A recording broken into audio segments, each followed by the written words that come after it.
Hello movie lover, स्वागत है आपका वाइपर एक्सप्लेन्ड चैनल पर। और आज हम देखेंगे एक जापानीज डेथ गेम मूवी को 2014 में रिलीज हुई एज गॉड्स विल। ये मूवी सेम नाम की एक मांगा की लाइव एक्शन एडेप्टेशन है। ये कहानी है कुछ हाई स्कूल स्टूडेंट्स की जो कि कुछ डेडली डेथ गेम्स में फंस जाते हैं। तो चलिए शुरू करते हैं इस फिल्म की कहानी को बिना किसी देरी के। कहानी की शुरुआत होती है शुन नाम के एक हाई स्कूल स्टूडेंट से जो कि अपनी लाइफ से बुरी तरह बोर हो चुका है। उसका डेली रूटीन काफी नॉर्मल था, स्कूल जाना और वापस घर आ जाना। सुबह खाना, शाम को खाना, साले कुत्तों की जिंदगी। इसके अलावा शुन अपना ज्यादातर समय वायलेंट वीडियो गेम्स खेलने में बिताता था, लेकिन उनसे भी वो जल्द ही बोर हो जाता है। एक दिन शुन गॉड से विश मांगता है कि काश उसकी लाइफ में कुछ इंटरेस्टिंग हो जाए, किसी वीडियो गेम की तरह जिसे जीने में उसे काफी मजा आए। खैर, अगले दिन शुन जब अपनी क्लास में बैठा होता है तो अचानक से उसके टीचर का हेड ब्लास्ट हो जाता है और उसमें से एक डारूमा डोल बाहर निकल कर आती है।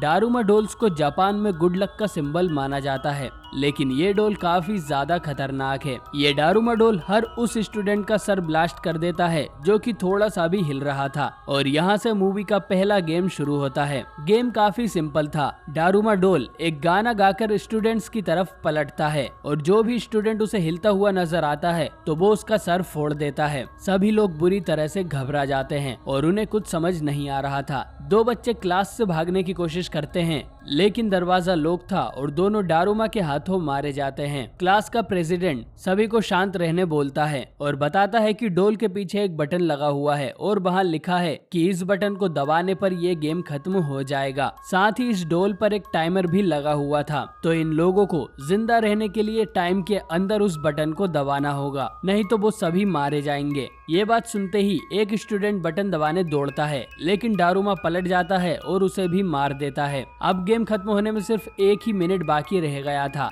जिससे सभी बच्चे पैनिक करने लगते हैं और शुन और उस प्रेसिडेंट के अलावा सारे बच्चे मारे जाते हैं, क्योंकि सिर्फ वो दोनों ही बिल्कुल शांत खड़े थे। वहीं रूम में लाशों का ढेर लग चुका था। शुन का दोस्त बोलता है कि अब बस 30 सेकंड का समय बचा है और उसके पास एक प्लान है। शुन उसके कंधे से जंप कर डारूमा डोल तक पहुंच सकता है और बटन को दबा सकता है। कोई और रास्ता न होने के कारण वो दोनों यही करते हैं और सिर्फ 1 सेकंड पहले शुन उस बटन को दबा देता है और ये गेम ओवर हो जाता है। शुन और उसका दोस्त दोनों अपनी जीत पर काफी खुश होने लगते हैं, लेकिन फिर डारूमा डोल शुन के दोस्त को भी मार देता है, क्योंकि इस गेम में सिर्फ एक ही आदमी जिंदा बच सकता था जो भी डोल का बटन दबाता। अब शुन को अपनी विश पर पछतावा होने लगता है और वो गॉड से अपनी वही पुरानी बोरिंग लाइफ वापस मांगता है। मैं तुम्हारे बाप का नौकर नहीं हूँ।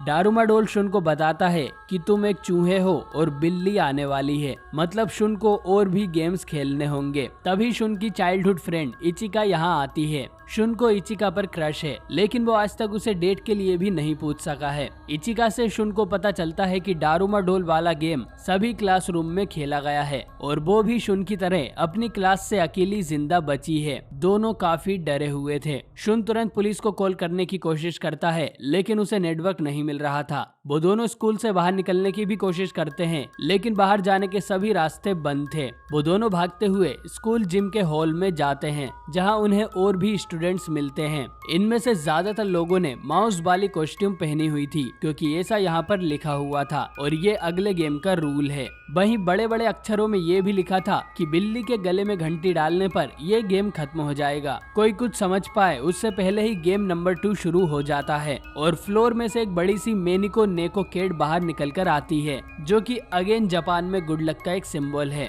ये केट सभी स्टूडेंट्स को एक एक करके खाने लगती है और बाकी सब अपनी जान बचाकर इधर उधर भागते हैं। शुन और इचिका को यहाँ एक बड़ी सी बेल मिलती है जिस पर टाइमर लगा हुआ था। शुन देखता है कि केट के गले में एक बास्केट लगा हुआ है, मतलब उन्हें गेम जीतने के लिए इस बेल को उस बास्केट में डालना होगा। ये सुनते ही हारुहिको नाम का एक लड़का जो कि बास्केटबॉल चैंपियन था, वो इचिका से बेल मांगता है और फिर उस बेल को बास्केट में फेंकता है। बेल उस हूप में चली ही गई थी, लेकिन केट उसे बीच में ही पकड़ लेती है और उसे तेजी से हारुहिको को ही मारती है, जिससे उसकी मौत हो जाती है। इसके बाद शुन नोटिस करता है कि केट बस उन्हीं लोगों पर हमला कर रही थी जिन्होंने माउस कॉस्ट्यूम पहनी है। ये सुन सभी लोग अपनी माउस कॉस्ट्यूम उतार देते हैं, जिससे केट शांत हो जाती है। लेकिन अब कोई माउस न होने के कारण वो बिल्ली इंसानों को ही खाने लगती है। इचिका भी भागते हुए गिर जाती है और बिल्ली इचिका को खाने ही वाली थी, लेकिन शुन उसे बचाने के लिए एक माउस कॉस्ट्यूम पहनकर बिल्ली को आवाज लगाता है और माउस को देखकर बिल्ली उसके पीछे पड़ जाती है और शुन उसे डिस्ट्रैक्ट करने लगता है। थोड़ी देर के बाद शुन को एक और बात पता चलती है कि इस कॉस्ट्यूम को पहनकर वो बिल्ली की बात समझ सकते हैं। बिल्ली शुन से कह रही थी कि उसकी पीठ में खुजली हो रही है, जिस कारण से वो सो नहीं पा रही। ये सुनकर शुन बिल्ली की पीठ पर चढ़ जाता है और उसे खुजाने लगता है। बाकी सब भी शुन का साथ देते हैं और थोड़ी ही देर में बिल्ली सो जाती है और अब शुन आसानी से बेल को बास्केट में डाल सकता था। लेकिन बाकी स्टूडेंट इस बात पर झगड़ा करने लगते हैं कि हो सकता है लास्ट गेम की तरह इस गेम में भी जो बेल डालेगा वही जिंदा रहेगा और बाकी सब मारे जाएंगे और सभी एक दूसरे से बेल छीनने के लिए लड़ने लगते हैं।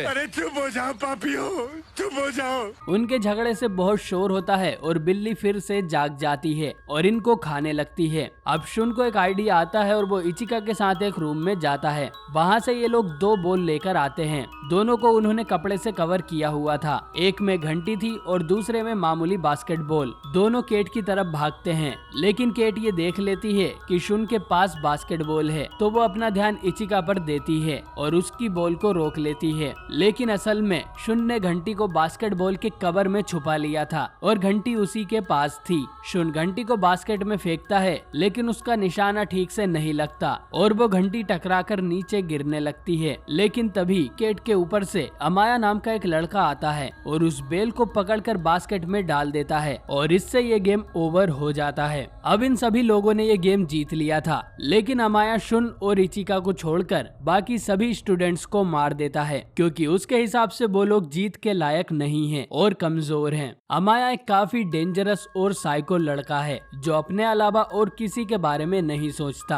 अमाया शुन से कहता है कि इस गेम के पीछे गॉड का हाथ है और वो चाहते हैं कि सबसे ताकतवर लोग ही जिंदा रहें, जैसे कि हमारे जैसे लोग। इसके बाद बिल्ली के मुंह से एक स्लीपिंग गैस निकलती है और तीनों बेहोश हो जाते हैं। कुछ देर बाद शुन को एक दूसरे कमरे में होश आता है और उसके पास तकाशी नाम की एक लड़की होती है। ये दोनों बचपन में दोस्त हुआ करते थे और एक बार शुन ने तकाशी को सुसाइड करने से भी रोका था, लेकिन फिर तकाशी दूसरे स्कूल में पढ़ने चली गई थी। इनके अलावा यहाँ 2 और अनजान स्टूडेंट्स थे। इनमें से एक लड़का एक बटन दबाता है और स्क्रीन पर उन्हें पता चलता है कि जापान और बाकी सभी देशों के स्टूडेंट्स के साथ यही गेम खेले जा रहे थे और वो सभी लोग आसमान में उड़ रहे एक जायंट क्यूब के अंदर कैद हैं, जिनके अंदर पुलिस या मिलिट्री एंटर नहीं कर सकती। चारों तरफ दहशत फैली हुई थी। लाखों बच्चे ऑलरेडी मारे जा चुके थे और कुछ मिनिस्टर इसे एलियंस का अटैक बोल रहे थे, क्योंकि ये टेक्नोलॉजी उनकी समझ से बाहर थी। वहीं आम जनता को इन गेम्स का लाइव ब्रॉडकास्ट देखने को मिल रहा था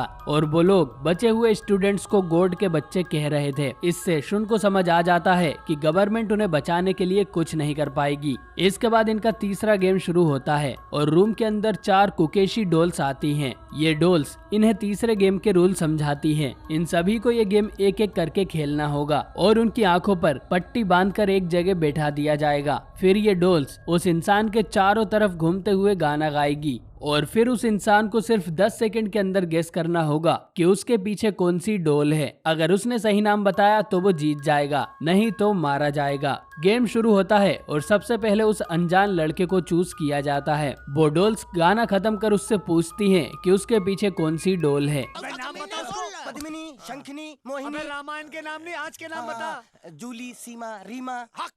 लेकिन वो लड़का गलत नाम बताता है और फिर एक डॉल उसे माइंड कंट्रोल कर उसके सर को बार बार जमीन पर पटक कर उसे मार देती है। इसके बाद उस अनजान लड़की की बारी आती है, लेकिन वो भी कुछ नहीं बोल पाती और टाइम खत्म हो जाता है। फिर उसे भी माइंड कंट्रोल कर बीच में से चीर दिया जाता है। अब तकाशी की बारी थी, लेकिन शुन कहता है कि वो पहले इस गेम को खेलना चाहता है और डॉल्स मान जाती है। शुन बड़े ध्यान ध्यान से उनकी आवाज को सुनता है और गाना खत्म होने के बाद एक डोल बोलती है कि टाइम खत्म हुआ। फिर दूसरी डोल कहती है कि तुम्हें मरना होगा, लेकिन फिर शुन अपने पीछे वाले डोल का सही नाम बता देता है। वो रिवील करता है कि अभी टाइम खत्म हुआ ही नहीं था। दूसरे राउंड के दौरान शुन ने एक डोल की आवाज रिकॉर्ड कर ली थी। उसने वही रिकॉर्डिंग यहाँ बजाई कि टाइम खत्म हुआ, जिसे सुन दूसरी डोल बोल उठी। शुन ने इन चारों डोल्स का पैटर्न भी नोटिस कर लिया था कि कौन किसके लेफ्ट में है और कौन किसके राइट में है। तो दूसरी डोल की आवाज सुनने के बाद उसे पता चल जाता है कि उसके पीछे कौन सी डोल है। अब क्योंकि शुन गेम जीत गया था तो सभी डोल्स ब्लास्ट हो जाती हैं और उनके अंदर से एक चाबी बाहर गिरती है।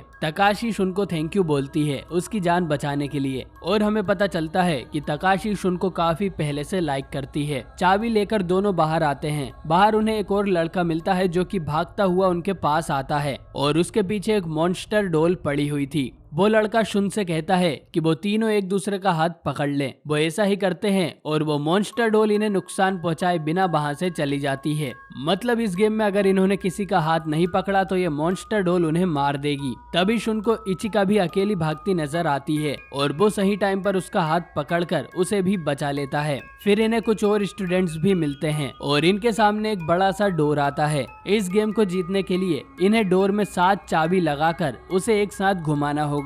लेकिन दिक्कत ये थी कि इनके पास सिर्फ 4 चाबियां हैं और ये लोग भी बस 6 थे। लेकिन तभी अमाया 3 और चाबियों को इस रूम में फेंकता है जो उसने दूसरे सर्वाइवर्स को मार के उनसे छीन ली होगी। अमाया के पास एक और लड़का था जिसका हाथ पकड़कर वो उस मॉन्स्टर से बचा हुआ था। अब इनके पास 7 चाबियां थी लेकिन लोग 8 हो गए थे। तो अमाया उस लड़के को बिना कोई देर किए मार देता है। इसके बाद सभी 7 चाबियां लगाकर घुमाते हैं और ये गेम भी ओवर हो जाता है। अब इन सभी को अपने कपड़े बदलने को कहा जाता है और वो डोर भी ओपन हो जाता है। उसमें से ये लोग एक जगह जाते हैं जहाँ चारों तरफ बर्फ जमी हुई थी। इनके पास एक बड़ा सा व्हाइट बेयर आता है और अगले गेम के नियम बताता है। ये भालू इन सभी से कुछ सिंपल क्वेश्चन पूछेगा। अगर इन्होंने सच बताया तो सभी बच जाएंगे, लेकिन अगर किसी ने भी झूठ बोला तो ये भालू उसे मार देगा। अब गेम शुरू होता है और सफेद भालू सवाल पूछता है कि तुम्हारा पसंदीदा फूड कौन सा है। सभी ईमानदारी से इसका जवाब दे देते हैं, लेकिन भालू कहता है कि उनमें से किसी ने झूठ बोला है। वो 2 मिनट्स देता है उस झूठे को पकड़ने के लिए। एक लड़का एक दूसरे लड़के पर इल्जाम लगाता है कि इसने झूठ बोला है क्योंकि स्वीट पोटैटो किसी का पसंदीदा फूड कैसे हो सकता है। वो उस लड़के की तरफ इशारा करते हैं और वो भालू उस लड़के को अपने पैरों तले कुचल देता है। इसके बाद इनसे दूसरा क्वेश्चन पूछा जाता है कि तुम में से कौन शुन को प्यार करता है। इचिका, तकाशी और यहाँ तक कि अमाया भी इसका जवाब हाँ में देते हैं। वहीं शुन कहता है कि वो खुद से प्यार नहीं करता। भालू एक बार फिर से कहता है कि उसे झूठ की बू आ रही है। भालू ये भी कहता है कि उनके बीच एक इम्पोस्टर छुपा हुआ है जो जानबूझकर झूठ बोल रहा है। अब तकाशी को छोड़कर सभी लोग एक ही स्कूल से थे और एक दूसरे को अच्छी तरह जानते थे, तो कुछ लोगों का शक तकाशी पर जाता है क्योंकि अपने स्कूल से वो अकेली थी। अमाया और वो दोनों लड़के तकाशी को इम्पोस्टर बताते हैं। शुन इसके लिए मना करता है, लेकिन फिर भी भालू तकाशी को कुचलकर मार देता है। लेकिन तकाशी मरने से पहले शुन से कहती है कि उसने झूठ नहीं बोला है और वो सच में शुन को लाइक करती है। अब शुन को सारी बातें समझ आ जाती हैं। वो भालू से कहता है कि अगर यहाँ कोई झूठा है तो वो तुम हो और उन्हें एक एक करके मारने के लिए झूठ बोल रहे हो। ये सुनकर अमाया हंसने लगता है और बताता है कि ये बात उसे पहले सवाल के दौरान ही पता चल गई थी। वो झूठ बोले या सच, भालू यही कहेगा कि उनमें से कोई एक झूठ बोल रहा है। साथ ही भालू के पैर से व्हाइट पेंट भी निकल गया था। इसके बाद सफेद भालू एक काले डीमन भालू में बदल जाता है जो कि उसका असली रूप था। और क्योंकि इन्होंने इम्पोस्टर को पकड़ लिया था तो ये गेम भी ओवर हो जाता है। अब बचे हुए 5 सर्वाइवर्स फाइनल राउंड में पहुंच जाते हैं और इनके पास 3 मतरोस्का डॉल्स आती हैं जो कि अगेन जापान में गुड लक का सिंबल है और कहती है कि ये फाइनल गेम होगा और इसे जीतकर वो लोग घर जा सकते हैं। इनका आखिरी गेम है किक द कैन, हिंदी में बोलूं तो डब्बा आइस स्पाइस। इनमें से कोई एक डीमन बनेगा जो कि डैन देगा और बाकी सभी को छुपना होगा। डब्बे को एक सर्कल के बीच में रखने के बाद डीमन को बाकी लोगों को ढूंढना होगा और उनका चेहरा देखकर डब्बे पे लात रखकर उनका नाम पुकारना होगा। अगर वो 3 या उससे ज्यादा लोगों को पकड़ लेता है और सनसेट हो जाता है तो वो जीत जाएगा और बाकी सब हार जाएंगे। या फिर अगर किसी ने गेम के दौरान डब्बे को लात मार दी तो डीमन की हार हो जाएगी। लेकिन इस डब्बे में बारूद भरा हुआ है जो भी इस डब्बे को लात मारेगा उसकी मौत हो जाएगी। मतलब उसे दूसरों को जिताने के लिए खुद को सेक्रीफाइस करना होगा। अब कुछ स्टिक से डीमन का चुनाव होता है और डीमन और कोई नहीं बल्कि इनमें सबसे खतरनाक लड़का अमाया ही बनता है। अब गेम शुरू होता है और सभी लोग कहीं न कहीं जाकर छुप जाते हैं। अमाया एक डोल को ही लात मारकर उस डब्बे को नीचे गिरा लेता है और उसे सर्कल के बीचों बीच रख देता है। इसके बाद वो भागकर उन दोनों लड़कों को ढूंढ लेता है और उन्हें पीट पीट कर जेल में बंद कर देता है। इसके बाद वो शुन और इचिका की तरफ जाता है। शुन तो उस कमरे से भाग निकलता है, लेकिन इचिका अमाया को रोकने में पकड़ी जाती है और अमाया डब्बे पर ही बैठ जाता है। अब बस शुन अकेला ही बचा था और सनसेट होते ही गेम खत्म हो जाएगा। शुन को समझ नहीं आ रहा था कि वो अमाया से बचकर डब्बे तक कैसे पहुंचेगा। तभी उसकी नजर कमरे में पड़े एक पुराने कवच पर जाती है। इससे शुन को एक आइडिया आता है और वो उस कवच को पहनकर अमाया के सामने जाता है। अब क्योंकि रूल्स थे कि अमाया को चेहरा देखने के बाद ही उस इंसान का नाम लेना है, लेकिन आर्मर के कारण शुन का चेहरा ढक गया था। साथ ही अगर अब शुन डब्बे को लात मारेगा तो उसके फटने पर आर्मर की वजह से शुन को कोई नुकसान नहीं होगा। लेकिन ये आर्मर बहुत ही पुराना और वजनदार था, जिससे शुन ठीक से चल भी नहीं पा रहा था। अमाया भागकर उसके पास जाता है और उसका मास्क निकालकर शुन का चेहरा देख लेता है। इसके बाद वो वापस डब्बे के पास जाने लगता है, लेकिन शुन ने उसे एक चेन से बांध दिया था जो कि आर्मर से बंधी हुई थी। इसके बाद शुन अमाया को रोकने के लिए खुद पानी में कूद जाता है और अमाया भी डब्बे से दूर हो जाता है। अमाया उस चेन से लगे आर्मर को ऊपर खींचने लगता है। वहीं शुन आर्मर से निकलकर ऊपर आ जाता है और यही उसका असली प्लान था,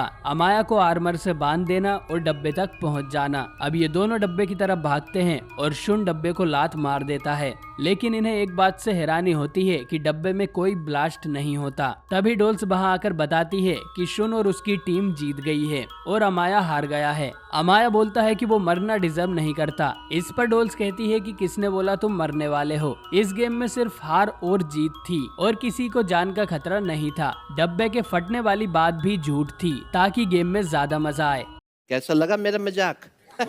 ये बात सुनकर सभी खुश हो जाते हैं। इसके बाद यहाँ पटाखे फूटने लगते हैं। ये डोल सभी विनर्स को आइसक्रीम देती है और कहती है कि इन्हें खत्म करने के बाद उन्हें बाहर निकाल दिया जाएगा। सभी लोग आइसक्रीम उठाकर खाने लगते हैं। शुन इचिका से कहता है कि उसकी बोरिंग लाइफ इतनी बुरी भी नहीं थी और वो उस लाइफ में वापस जाने के लिए काफी खुश है। और फाइनली वो इचिका से डेट के लिए भी पूछता है और वो हाँ कर देती है। लेकिन इसके बाद शुन देखता है कि उसकी आइसक्रीम स्टिक पर लिखा था तुम जिंदा रहोगे। डोल्स बताती है कि उन्होंने सभी के साथ एक और गेम खेला है और ये गेम पूरा लक के आधार पर था। शुन और अमाया को छोड़कर बाकी सभी की स्टिक पर डेथ निकलती है और उन तीनों को लेजर से मार दिया जाता है। इसके बाद शुन और अमाया को क्यूब के ऊपर छोड़ दिया जाता है, जहां पूरी दुनिया उनकी जीत को सेलिब्रेट कर रही थी और उन दोनों को गॉड के बच्चे बुला रही थी। अमाया इस मूवमेंट से काफी खुश था, वहीं शुन काफी दुखी क्योंकि उसने अपने सारे दोस्तों को खो दिया था। वो ये भी कहता है कि गॉड जैसी कोई चीज नहीं होती।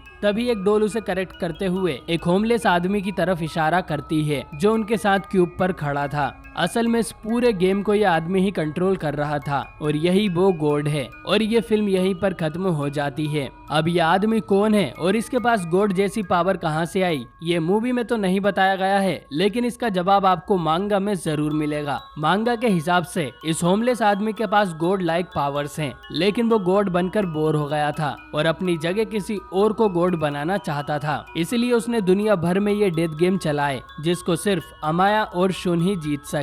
और अब ये गॉड अपनी पावर को इन दोनों में से किसी एक को पास कर देगा। अब वो कौन होगा ये तो हमें इस मूवी के पार्ट 2 में ही पता चलेगा, जो कि कब बनेगा कोई नहीं जानता। तो दोस्तों, आपको ये फिल्म कैसी लगी कमेंट करके जरूर बताएं। अगर आपको ऐसी और भी डेथ गेम वाली मूवीज देखने में इंटरेस्ट है तो कमेंट में आपको अपना फेवरेट बचपन का गेम लिखना है, या तो आप डब्बा आइस स्पाइस लिखेंगे तो भी मैं समझ जाऊंगा। वीडियो पसंद आई हो तो इसे लाइक करना ना भूलें और ऐसी ही वीडियोस देखते रहने के लिए चैनल को सब्सक्राइब कर बेल आइकन जरूर से ऑन कर लें। बाकी मैं मिलता हूँ आपसे बहुत ही जल्द एक नई वीडियो के साथ।